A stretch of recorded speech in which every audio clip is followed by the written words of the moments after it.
Well, the sun's just gone down, but here I am, famous tree, and I remember this tree really well. This is the tree where I first saw Chris Reeve's character, and I asked him, "Is it you?"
Yes.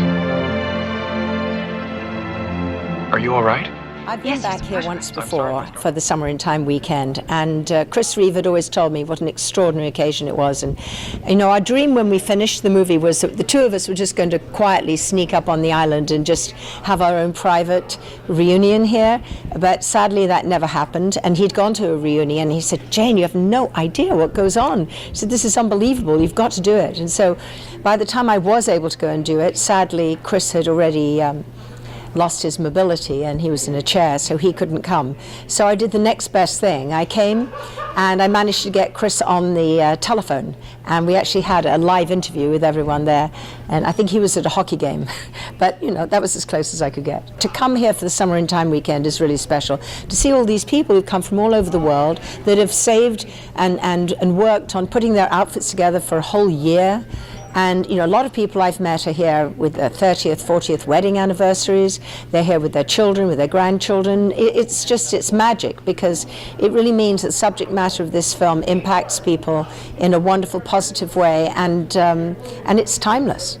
I think that's what's also so special here at the Grand Hotel, because if you look around, it's not just the women who are getting dressed up, it's the men. And the way everyone walks and the way everyone behaves with one another, it's magic. There's nothing like it, you know, no one does it, and it's not hokey at all. I mean, people are wearing the real thing. It was very hard for me to come up with the dress that could, you know, match up to the quality of the costumes that the people who come to this event wear and put together themselves. A Summer in Time, it's very special. Mackinac Island, the Grand Hotel, of course, it wouldn't have been the same movie without the Grand Hotel. And I think the fact that they've really embraced the fact that we used the Grand Hotel as a very major part of the movie, although it was never written for the Grand Hotel. It was written for a hotel, the Del Coronado.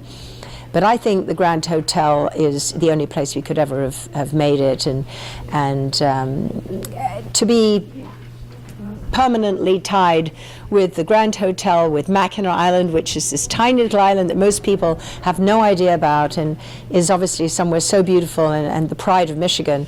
It's pretty special.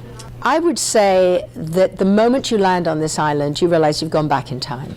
And the Grand Hotel is a must. You have to come and visit the Grand Hotel, and you've got to come and dine in the huge dining room where we made the movie, and you've got to sit out on the porch. it's really an oasis, in a world where everything is technology and loud noises of cars and motorbikes and airplanes. I mean, it's total peace here, and you just hear the clip clop of the horses, and you just, everything just slows down to people speed. And I think we want people speed. I think all this constant texting and rushing around, I think Mackinac Island really gives you that.